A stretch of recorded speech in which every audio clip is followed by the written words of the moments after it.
வானொலி மட்டுமே பொழுதுபோக்காக இருந்த காலகட்டத்தில் அதன் நேயர்கள் அனைவரின் காதுகளையும் தன்னுடைய வசீகர கணீர் குரலால் அழகான தமிழால் வசப்படுத்தியவர் PH அப்துல் ஹமீத் அவர்கள்.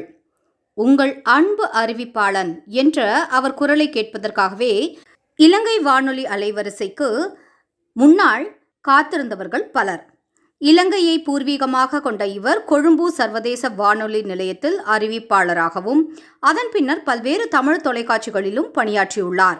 அவர் நடத்திய பாட்டுக்கு பாட்டு நிகழ்ச்சி ஏக பிரபலமானதாக இருந்தது. இந்நிலையில் அவர் இறந்து விட்டதாக கடந்த 2 நாட்களில் சமூக வலைத்தளங்களில் செய்திகள் பரவியது. பதறிப்போன அவரது ரசிகர்கள் அவருடைய தொடர்பு எண்ணுக்கு அழைத்து விசாரித்திருக்கிறார்கள். அதன் பிறகே அவருக்கும் இந்த விஷயம் தெரிந்துள்ளது.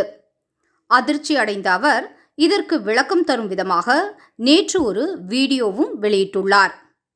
அந்த விஷமச் செய்தியை கேட்டு பல்லாயிர அன்புள்ளங்கள் தொலைபேசியில் என்னை அழைத்து என் குரலை கேட்ட பின்புதான் நான் உயிரோடு இருப்பதை நிச்சயப்படுத்தி கொண்டார்கள்.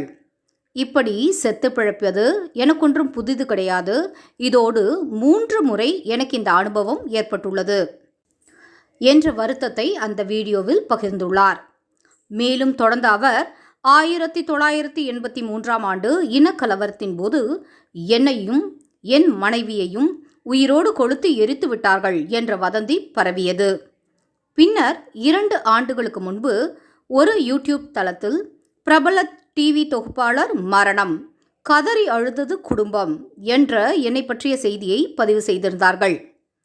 இப்போது சமூக வலைத்தளங்களில் நான் இறந்து விட்டதாகவே செய்தி பரவி வருகிறது. 3 முறை நான் உயிர் தெழுந்திருக்கிறேனா என்றும் நகைச்சுவையாக எண்ண தோன்றுகிறது.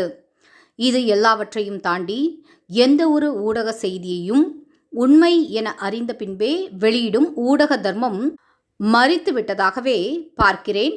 நான் மரிக்கவில்லை என்ற அந்த வார்த்தை எவ்வளவு கனமானது, எவ்வளவு ஆழமானது.